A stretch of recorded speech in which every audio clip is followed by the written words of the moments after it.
La doctora es doctora en medicina, profesora del Servicio de Ginecología del Hospital Italiano, expresidenta de SAEGRE, de AMADA y de SAGIG. Bien, buen día. Buenas tardes a todos. Gracias por estar acá con nosotros. Bueno, me voy a referir a diferentes patologías en general y qué pasa con la parte de anticoncepción, la próxima. Uno de los problemas que tiene el médico cuando llega una paciente para búsqueda de anticoncepción, pero no solamente la anticoncepción tiene que ser la paciente que busca el método anticonceptivo, sino a veces la paciente que llega sin método anticonceptivo, que no tiene conciencia de que no se está cuidando, principalmente cuando se trabaja con adolescentes, y es el médico el que tiene que en ese momento abrir los ojos de esta chiquita o más jovencita y plantearle la necesidad que tiene de cuidarse.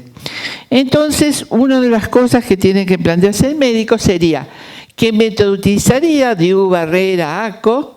Si utiliza anticoncepción hormonal, ¿qué tipo de estrógeno vamos a utilizar?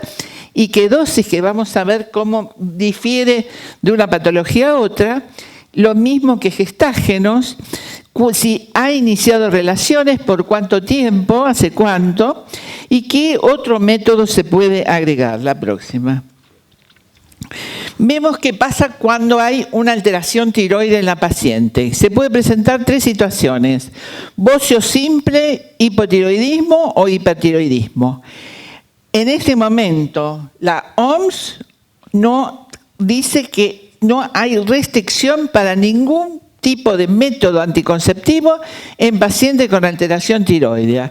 O sea, puede utilizar ACO por vía bucal, inyectable, mini píldoras, SUD con levonorgestrel, parches y anillos vaginales. Puede utilizar un DIU con cobre, pero siempre asociado a un preservativo. Y el preservativo, si es posible, con un espermicida, la próxima. Por lo tanto, alteración de tiroides, no hay problema de utilizar ningún método anticonceptivo. Otra cosa pasa cuando hay una alteración del eje prolactínico. Acá tenemos dos situaciones. Paciente portadora de un prolactinoma. En caso de paciente prolactinoma, es contraindicación anticoncepción hormonal. No podemos utilizar ningún anticonceptivo hormonal, pero sí método de barrera o DIU. Cuando la paciente ya está con microadenoma, pero permanece con amenorrea, o ya no tiene el adenoma, que ya hicimos tratamiento con cabergolina o bromocriptina, hasta ese momento seguimos con DIU o métodos de barrera. Pero la paciente, si comienza a menstruar, póngale que la paciente con una hiperprolactinemia, si le están dando tanto cabergolina o bromocriptina, en general comienza a menstruar a los 3 o 4 meses de iniciado el tratamiento. Entonces ahí podemos utilizar un anticonceptivo, pero con baja dosis de estrógeno, o sea, baja dosis de estrógeno, estoy hablando de 20, y o barrera o DIU. La próxima. Otra situación. Paciente, diabetes insulino dependiente tipo 1, o sea, diabetes tipo 1, o diabetes tipo 2 o no insulino dependiente. En general, en pacientes adolescentes, generalmente es insulino dependiente tipo 1. Ideal método de barrera. La utilización de anticonceptivos de baja dosis como método temporal con control metabólico, o sea, controles de glucemia periódicamente. Gestágenos deben ser no androgénicos. Y dentro de los no androgénicos podemos utilizar desogestrel, gestodeno, norgestimato, drospirinona. Pero para esto debemos saber que hay ausencia de vasculopatías, ausencia de otros factores de riesgo, como tabaquismo, hipertensión y obesidad, y en caso de diabetes gestacional, sin otros factores de riesgo. Uno se plantea, ¿tenés? Ay, gracias, mejor. Este de abajo. A veces uno se plantea, cuando uno dice que una paciente que llega para método de anticonceptivo debe salir del consultorio con un método anticonceptivo. ¿Cuál es el problema si nos llega una paciente con una insulinodependencia, una diabetes tipo 1? En esos casos, la paciente, según los criterios de la OMS, dice que lo único que tiene valor en el momento de esa consulta de anticoncepción es una historia bien hecha y evaluar la presión arterial. Son los dos criterios que utilizan. Son los dos criterios que utilizan fundamentalmente para que esa paciente pueda salir en ese momento con método.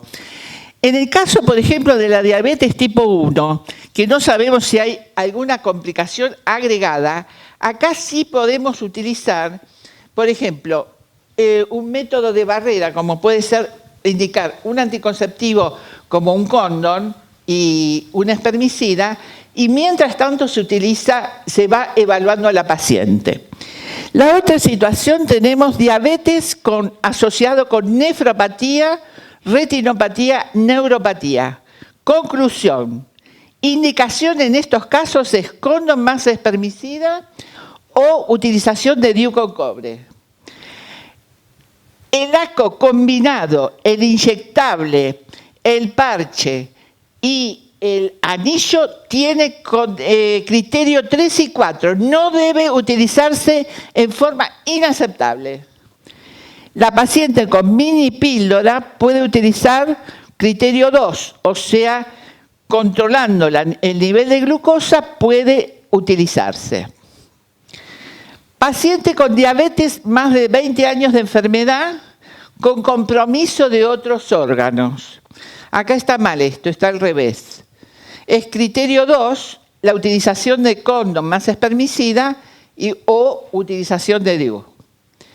Criterio 3 y 4 es la utilización de ACO combinado inyectable, que sería contraindicación absoluta. La próxima. ¿Cómo? Quizás tocando este de arriba. Sí. Perfecto, gracias. No, lo cambio yo. Antecedentes de diabetes gestacional. Sí, pero no lo dije. Antecedentes de diabetes gestacional, no habría problema con la indicación de anticoncepción. ACO combinado, inyectable, parches, mini píldoras, SIU con el Regestrel o anillos. Asociado siempre a condón. Condón con espermicida o DIU.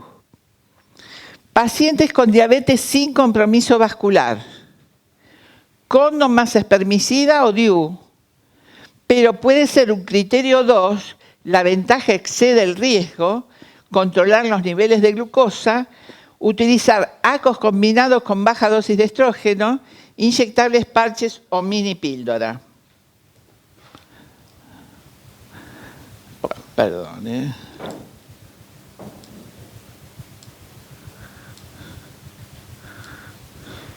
Bueno, ahora vamos a ver qué pasa con patología broncopulmonar.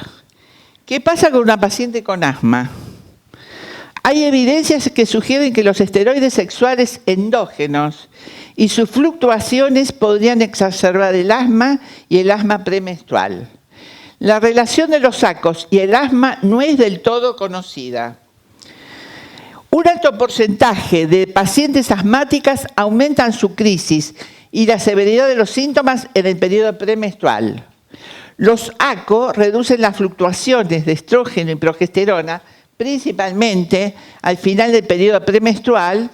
Por lo tanto, los ACOs mejorarían los síntomas, pero todavía no está claro porque vamos a ver.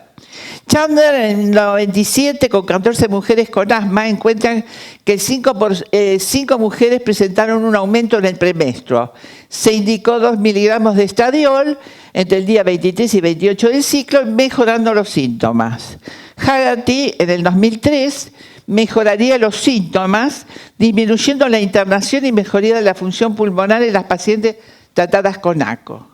Tan en el 97, sobre 18 mujeres con asma, 9 tomaban ACO, estas últimas no mostraban hiperrespuesta a la fase lútea. Vamos a pasar.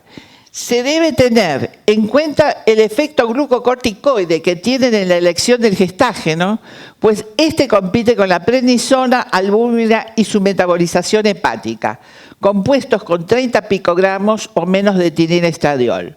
Por lo tanto, si aumenta el ACO, la severidad de los síntomas, cambiarlo y pasar a un método de barrera o utilización de DIU.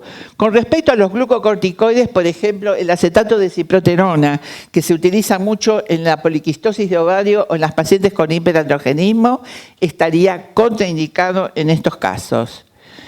Paciente con tuberculosis.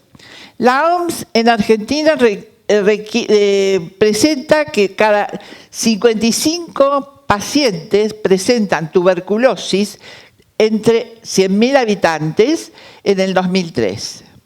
La tuberculosis en este momento está muy asociada al HIV y es el principal factor de riesgo para el desarrollo de la tuberculosis. La asociación de estas dos patologías tienen una progresión más rápida hacia el SIDA y se mueren más rápido que las que no lo padecen a pesar del tratamiento. El tratamiento de estos casos con tuberculosis, vamos a ver, la rifampicina, isoniazida, streptomicina, pirazinamida y etamutol. Ojo con esto, porque la rifampicina tiene mucho más interacción con los ACO y disminuyendo la acción de los mismos. Fundamentalmente creo que cuando se utiliza anticonceptivos tenemos que averiguar primero la paciente si está utilizando alguna otra medicación por el problema de las interacciones. Causa de la interacción de la rifampicina y el anticonceptivo. Es un inductor enzimático muy potente, induce el citocromo P450, aumentando su metabolismo y acortando su vida media y biodisponibilidad. La acción de la rifampicina perdura por un tiempo más largo de suspendida la toma. Cuando estamos utilizando rifampicina, debemos seguir controlando la anticoncepción por lo menos un mes más. De ser necesario utilizar en esos casos etilina estradiol de 50 microgramos, que es una dosis alta, asociado a un método de barrera hasta un mes luego de finalizar el anticonceptivo, porque todavía perdura la acción. Los criterios médicos de elegibilidad de la OMS presenta. En los casos de tuberculosis las divide en no pelvianas y pelvianas. Ojo, controlar la interferencia de la medicación, ¿no? Fíjense que las dos pelvianas son todo criterio 1, inclusive el DIU con cobre y el DIU con levonorgestrel. En caso de la pelviana, o sea, tuberculosis de localización pelviana, son todos criterio 1, pero en el caso del DIU, tanto con cobre como levonorgestrel, pasa 3 o 4. O sea, que en la localización pelviana estaría contraindicado el DIU. Por lo tanto, independientemente de cualquiera que utilicemos, controlar la interferencia. Pasamos a alteraciones neurológicas. Epilepsia. La OMS la define como la afección crónica de diferentes etiologías que se caracteriza por la repetición de crisis debidas a descargas excesivas de las neuronas cerebrales. Crisis epiléptica asociadas a síntomas clínicos y paraclínicos. La prevalencia de la epilepsia es de 1,5 a 57 casos por 1000 y afecta a más de 1 millón de mujeres norteamericanas. Mantiene su incidencia desde el nacimiento hasta más o menos los 70 años, siendo luego mayor esta incidencia. La clasificación de las mismas sería paciente con crisis parcial, manifestación clínica y electroencefalográfica que responden a un área cerebral determinada o foco, que puede ser parietal, frontal, cualquiera. Puede ser simple, sin pérdida de conciencia. Puede ser compleja, con pérdida de conciencia. Las crisis generalizadas, hay activación de ambos hemisferios cerebrales y puede ser convulsiva, tónica o clásica y no convulsiva asociada a ausencias y sin crisis. Los cambios hormonales que tienen lugar en el ciclo ovárico y la menstruación o la retención hídrica que la acompaña pueden actuar desencadenando la crisis. En el embarazo aumenta la frecuencia de la crisis y las drogas antiepilépticas asociadas a riesgo aumentado de malformaciones, preferible una monoterapia. Por lo tanto, la anticoncepción en estos casos se tendría mayor riesgo que fracase cualquier sistema anticonceptivo hormonal por la interferencia del antiepiléptico en el metabolismo de las hormonas esteroideas.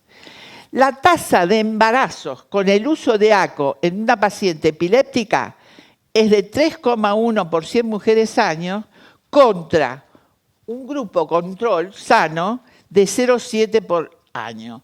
Por lo tanto, hay que tener mucho cuidado en una paciente epiléptica si llegamos a utilizar anticoncepción hormonal. ¿Qué pasa con la droga que estamos utilizando?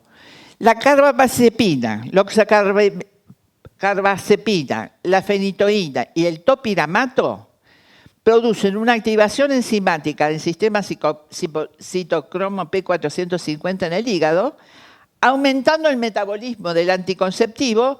Por lo tanto, cualquiera de estas drogas es categoría 4 contraindicación total. El valproato o el felbamato inhiben el citocromo P450, no modifican los niveles de estrógeno, progesterona, por lo tanto es categoría 2. Se puede utilizar gabapentina, lamotrigina, levetiracetam y tiagabina no interfieren en la anticoncepción hormonal. Por lo tanto, estos últimos medicamentos pueden ser utilizados sin ningún inconveniente. Si se va a utilizar antiepilépticos inductores del citocromo P450, la dosis del estrógeno debe ser más alta, 50 microgramos. Fíjense que normalmente se está utilizando 20 o 30. Se debe evaluar la efectiva supresión de la ovulación dosando progesterona el día 21 del ciclo. Y si el preparado es de progesterona solo, la dosis debe ser incrementada al doble de lo habitual. O sea, si estamos utilizando un desorgestel, utilizamos 2 comprimidos diarios. Paciente con cefalea. Los ACO de alta dosis incrementan la cefalea y el riesgo de desarrollar migraña en las pacientes predispuestas. Los de baja dosis no lo hacen en forma significativa. Los criterios de elegibilidad de la OMS para el año 96 hablaba de grado de cefalea moderado, grupo 1 sin restricción, severa recurrente sin signos neurológicos, grupo 2, y severa recurrente con signos neurológicos, grupo 4, que sería contraindicación total de cualquier ACO. Migraña. Para que sea atribuida el uso de ACO debe iniciarse o empeorar dentro de los 3 meses de comienzo de la medicación y debe desaparecer en el lapso suspendido. Si la paciente inicia un anticonceptivo hormonal y durante ese tratamiento empieza con migraña, es aconsejable suspender y buscar otro. Sin síntomas neurológicos focales menores de 35 años es un grupo 2, pero si continúa, pasa al grupo 3 y hay que suspenderlo. Sin síntomas neurológicos focales mayor de 35 años, grupo 3 contraindicación y grupo 4 contraindicación total. Y con síntomas neurológicos focales a cualquier edad, contraindicación total sería grupo 4.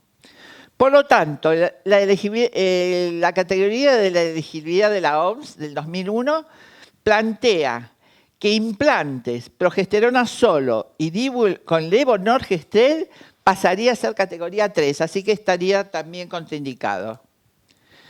La migraña no constituye una contraindicación para el uso de ACO, pero la migraña con aura aumenta el riesgo de ACV 2 veces por sí sola y 6 veces si la paciente utiliza ACO. Miren esto, qué diferencia. Es obligatorio suspender los ACO en pacientes que experimentan migraña con aura por primera vez o incrementar el aura durante su uso. La vía transdérmica o los ACO con gestágenos antiandrogénicos no modifica la incidencia de cefalea ni los riesgos de la vía oral. Pasamos a trastornos hepáticos. Colestasis. Los sacos se asocian a colestasis similar al embarazo. La prevalencia es 1 cada 4.000 o 10.000 pacientes expuestas. Actúa el estrógeno y la progesterona, pero el estrógeno es el responsable principalmente de la colestasis.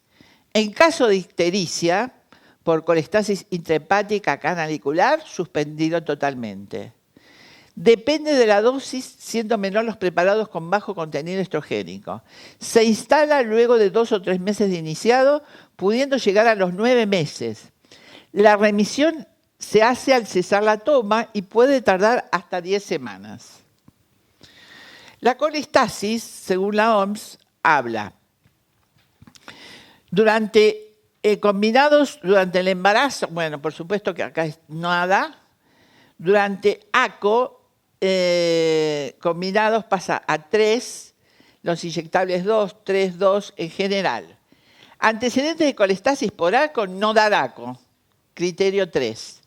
Antecedentes durante el embarazo, siempre que pueda controlarse. O sea, si yo puedo controlar a paciente con hepatograma, etcétera, puedo llegarlo. Si no, no dar este anticonceptivo.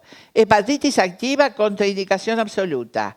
Antecedentes de hepatitis, puede usar ACO, pero con control. Litiasis biliar. No existe evidencias que los ACO aumentan en forma significativa la litiasis biliar. Las mujeres con litiasis tengan contraindicación su uso. Antecedentes de litiasis biliar asintomática o mujeres colecistectomizadas es una categoría 2 que puede usarse, pero con seguimiento clínico. Pacientes sintomáticas, categoría 3, está contraindicado, excepto se puede utilizar progestágeno solo. Hemangioma hepático. Por el momento los criterios de la OMS dicen no debe ser utilizados los anticonceptivos. Anticonceptivos hormonales, ¿no? Sería categoría 4. Pasamos a trastornos gastrointestinales. Enfermedad por reflujo gastroesofágico. Podrían presentar pirosis, regurgitación, pero no es obstáculo para no utilización del mismo y se puede asociar a fármacos que inhiben la secreción ácida y mejora la clínica de reflujo. O sea, no habría problema. Enfermedad de Crohn o colitis ulcerosa. Solo el tabaco y la historia familiar puede establecer asociación a esta enfermedad, pero los SACO pueden aumentar el riesgo de recidiva en la enfermedad de Crohn. Enfermedad de Crohn, mujeres que recibieron o que recibirían actualmente ACO, tuvieron una tasa de recaída del 70% y del 43% respectivamente contra un 27% de las mujeres que no lo habían recibido. O sea, la tasa de recidiva es altísima en las mujeres con anticonceptivos hormonales. El riesgo aumenta a las pacientes que habían remitido la enfermedad mediante tratamiento médico y no radiante o quirúrgico. Sutherland habla que refiere que las pacientes operadas no aumentaba el riesgo. Las pacientes operadas generalmente les resecan todo el intestino delgado. El agravamiento de la enfermedad de Crohn se produciría por la acción protrombótica de los sacos orales, aumentando la formación de múltiples infartos en la microvasculatura intestinal. Pasamos a anticoncepción e insuficiencia venosa. Las varices venosas y la insuficiencia venosa crónica tienen una alta incidencia a nivel mundial, siendo múltiples los factores predisponentes. Factores primarios serían el antecedente familiar, fragilidad capilar congénita, sexo y edad. Factores adquiridos, la biopenetración prolongada, obesidad, alto índice de masa corporal, sedentarismo, vestimenta constrictiva, dieta pobre en fibras, actividad laboral sedentaria, multiparidad, hormonoterapia, ACO y terapia hormonal de reemplazo. Epidemiología. Es predominante en la mujer entre los 20 y 35 años con una proporción de 6:1 con respecto al hombre y la diferencia es menor de 1,5:1 en mayores de 70. La insuficiencia venosa aumenta con la edad, 14,3% entre 35 y 45 años, pero a los 65 y 75 llega a los 63,6%. Podemos ver los estadios clínicos en estado prevaricoso, que pueden ser asintomáticos, con pesadez de piernas, dolor en extremidad inferior, edema malleolar, telangiectasia, aumento al final del día y aumento en la bipedestación prolongada. Enfermedad varicosa, dilatación venosa superficial o troncular con insuficiencia de la válvula de acefena o perforantes, hay que hacer estudio Doppler. Y la complicada es la flebitis superficial con ruptura varicosa, dermatitis, etcétera, varicosa o ulcerosa, generalmente en las personas mayores. El uso de ACO puede provocar en pacientes predispuestas complicaciones vasculares que generalmente son escasas, pero pueden llegar a graves debido a su acción sobre los factores de coagulación sanguínea y adhesividad plaquetaria. Por lo tanto, la perturbación hemodinámica que puede tener un ACO puede llegar a una trombosis venosa de las varices. La Organización Mundial de la Salud dice que no existe ninguna restricción para el uso de ACO en mujeres con venas varicosas o con tromboflebitis superficial. Esto hasta que lo agarra un flebólogo que lo primero que le dice, deje totalmente los anticonceptivos. Los ACO deberían evitarse cuando existen más de un factor de riesgo para enfermedad venosa. Recomendaciones. Los varices, sintomatología leve, si hay telangiectasias, varices difusas, varices con insuficiencia valvular. En el caso de leve, que no hay restricción para la OMS en el 2004, dice evitar lugares calurosos por la vasodilatación, permanecer de pie tiempo prolongado, uso ropa ajustada en miembros inferiores, utilizar medias elásticas, uso de flebotónicos, realizar deportes, caminata, bicicleta, gimnasia y natación, pero no tenis ni equitación. Pacientes con telangiectasias, no existe restricción para ACO. Los estrógenos en pacientes susceptibles pueden disminuir la eficacia de la escleroterapia, por eso los flebólogos insisten tanto, e incrementa la incidencia de telangiectasias. Varices difusas. Puede utilizarse mini dosis de ACO, más cuidado general, más flebotónico y medias, etc. Varices con insuficiencia valvular. Tratamiento quirúrgico, interrumpir los ACO antes de la intervención. La interrupción de los anticonceptivos hormonales debe ser interrumpidos por lo menos 2 meses antes de la cirugía. De cualquier cirugía, pero principalmente cirugías que requieran mayor reposo. Cirugía de varices. Riesgo aumentado de tromboembolismo si utiliza ACO o terapia hormonal de reemplazo. Suspender ACO o terapia hormonal de reemplazo 4 semanas antes de la cirugía. Restaurarla después o recibir heparina subcutánea. Bueno, acá también tenemos, en caso de las tromboflebitis, como pasa a categoría 2, pero de acuerdo a si estas son superficiales solamente. En las varices solas, aparentemente la OMS dice que no habría problema.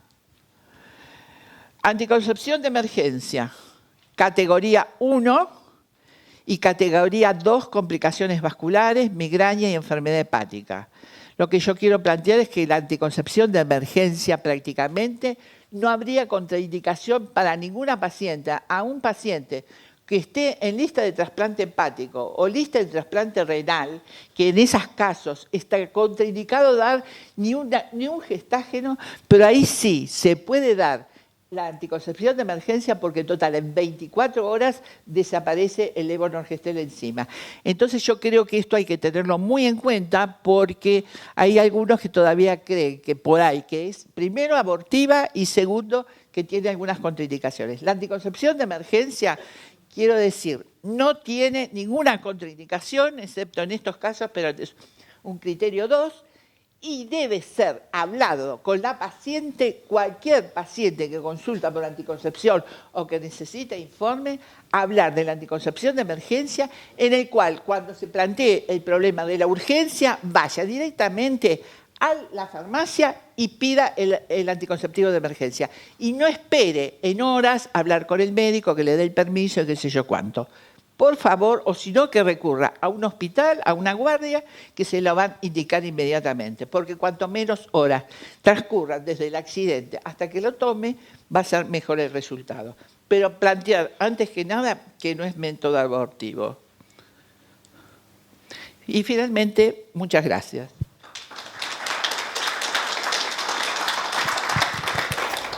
En realidad, Inés, has hecho una maratón por todas las patologías, tratando de atajar de todo. A mí me da la impresión de que frente a enfermedades metabólicas como la diabetes o otras que no son metabólicas, la epilepsia, las migrañas, la tendencia que tenemos todos nosotros es de no pensar en la anticoncepción hormonal. Lo primero es cierto rechazo, porque digo, mirá, me voy a quedar más tranquilo si hago coloco un DIU, el clásico, ¿no? Que no tenga progesterona, como que me da más tranquilidad. Pero claro, en el caso de la diabetes, por ejemplo, aparecen la diabetes 1 en adolescentes, de pronto son muy jóvenes para colocarle un DIU. Entonces ahí se nos crea un conflicto bastante severo.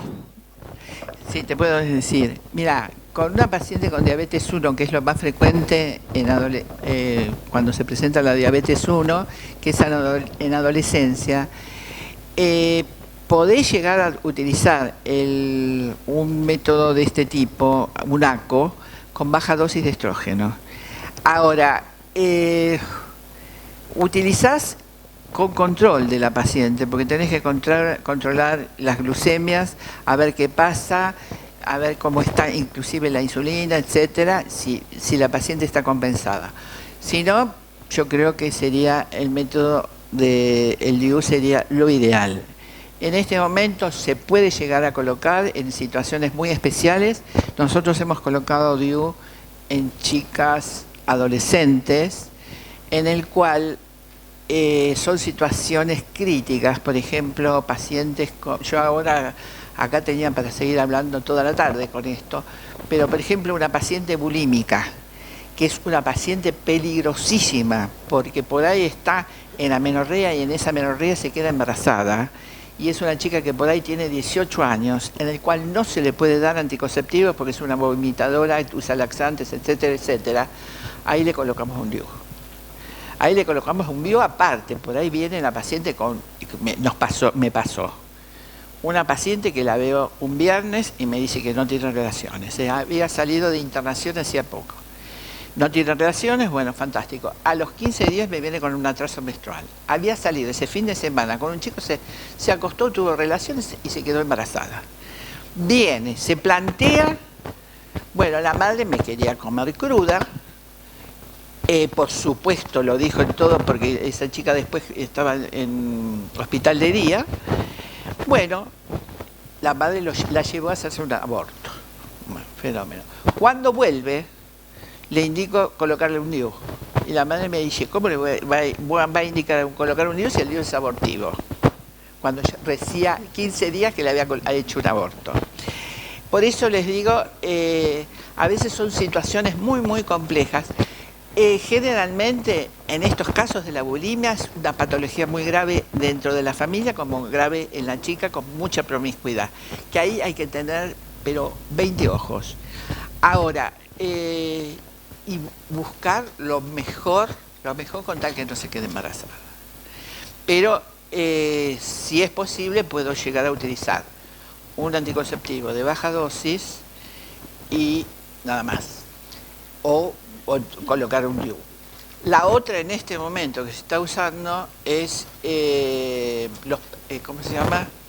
Los implantes. El implante, personalmente les digo, a mí mucho no me termina de convencer en la adolescencia. ¿Por qué?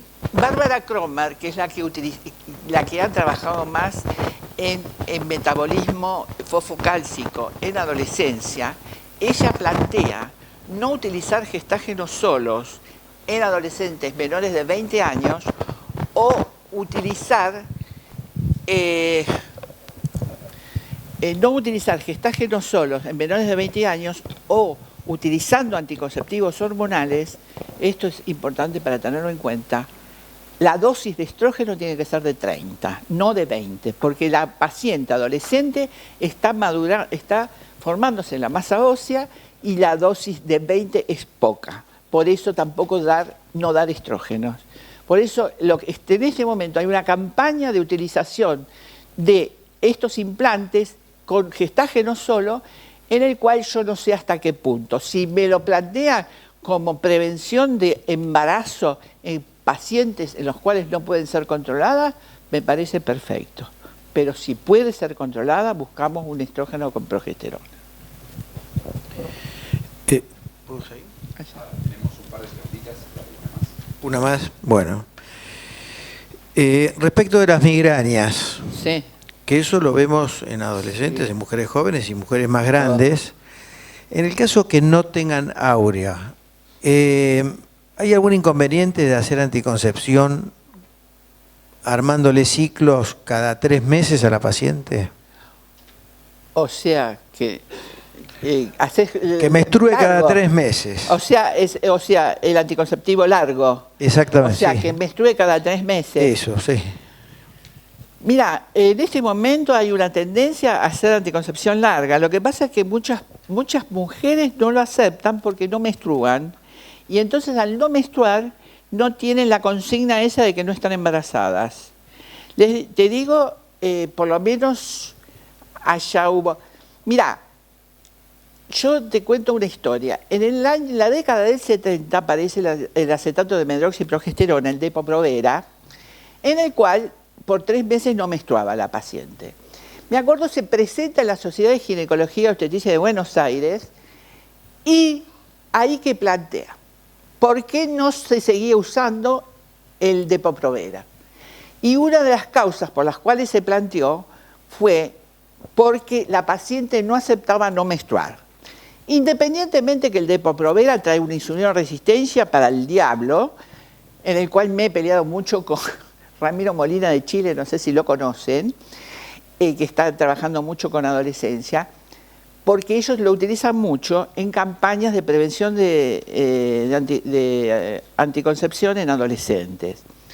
Pero está contraindicado en adolescentes. O sea, estos gestágenos solos largos está contraindicado en adolescentes. Podés utilizar disogestrel también, por boca. Pero, qué sé yo.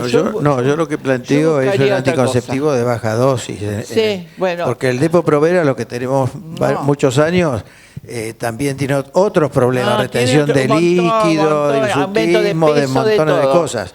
No. No es comparable el Depo-Provera con hacer ciclos largos con un anticonceptivo que tenga baja dosis.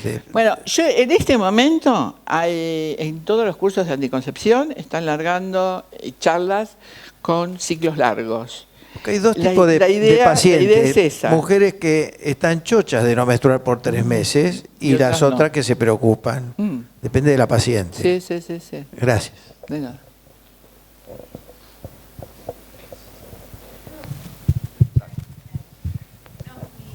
Hola, buenas tardes. Mi pregunta era sobre el desorgestrel, justamente, y bueno, ya respondió algo, porque estamos trabajando en un hospital público, está habiendo desorgestrel para las mujeres que amamantan y después como anticonceptivos. Sí. Esa era mi pregunta. No, mira, el desorgestrel en la lactancia es el método ideal. Ahora, la paciente que después dejó de amamantar, yo creo que ahí pasa a ser un combinado. Ahora, en una paciente que está amamantando y tiene 18 años, dale desorgestrel, porque no te queda otra. Pero después pasalo a un combinado. Sí. Hola, buenas tardes. Excelente la presentación, doctora. Le agradezco haber participado y a toda la comisión. Mi pregunta era un caso particular de paciente de una familia, tanto la madre como la hija, que padecían osteogénesis imperfecta. Y tanto la madre, tenía 38 años, venía justamente por un método anticonceptivo. Después también me la trae a la hija de 18 años. El tema está que yo veía el tema de la valoración de cuánto de anticonceptivo oral la dosis de tirinestradiol era lo conveniente en estas patologías, o tanto en las patologías con déficit de calcio, justamente con lo que usted estuvo hablando, de proteger tanto a las pacientes jóvenes o a las pacientes que tengan riesgos. Es una paciente con déficit de calcio y déficit de vitamina D, seguro. Bueno, ahí tenés que dar 1.500 miligramos de calcio por día en adolescencia y tenés que dar 400 unidades internacionales de vitamina D por día. A eso le podés agregar un anticonceptivo hormonal.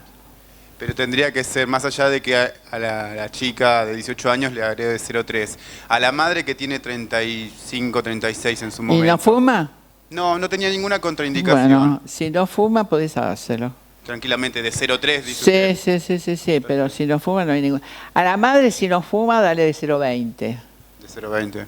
Sí, de 0,20. ¿No meritaría usar una dosis más protegiendo un poco más los huesos? ¿Por qué no? No, porque los huesos los vas a proteger con el calcio, con la vitamina D, que tome sol, que haga alguna actividad física, si puede, que sería lo ideal. Muchas gracias. Ya. La última. Sí, buen día, doctora. Venga. Mi nombre es Hernán Alías, vengo de Mendoza, estaba interesado en su charla, estoy invitado como discutidor. Yo tuve la oportunidad de hacer la especialidad de endocrinología con usted en Mendoza. Ah, bueno. Y yo lo que quería era, más que hacer una pregunta, hacer un aporte a algo que nos está pasando. Nosotros, una de las cosas previas que tenemos de la patología que más vemos en el consultorio de endocrinología ginecológica, que no es una patología crónica, pero creo que es importante traerlo, es la obesidad con la insulinoresistencia en las adolescentes. Es la consulta más frecuente que vemos en el consultorio de alteraciones de los ciclos. Sí. Y una de las cosas que está pasando en nuestra provincia es que la anticoncepción que recibimos por parte del programa es solamente levonorgestrel, lo cual nos trae aparejado un montón de problemas con este tipo de pacientes. Y si bien la insulinoresistencia no es una patología crónica, sabemos que es un paso previo. Entonces, uno de los mayores problemas que tenemos en lo que es salud pública, que es en lo que uno trabaja y donde hoy tenemos nuestro consultorio en el hospital, es con el levonorgestrel, que es el único método anticonceptivo que da la provincia para darle a las pacientes. Hoy en día en todos los centros de salud y en el hospital es lo único que tienen acceso. Y sabiendo lo que ocasiona el levonorgestrel, ¿no? Con todo el cuadro que va a llevar de su dislipemia, su insulinoresistencia, empeorar y su hipertrigliceridemia. Por lo cual, bueno, escuché que acá tienen la oportunidad de desogestrar otras cosas. Yo quería hacer ese aporte que nosotros estamos haciendo mucho hincapié con los residentes, tener cuidado con el levonorgestrel, porque hoy en día la insulinoresistencia y la obesidad en la adolescencia a nosotros nos está llamando muchísimo la atención, porque es la consulta más frecuente. Te voy a contestar por un montón de cosas que dijiste.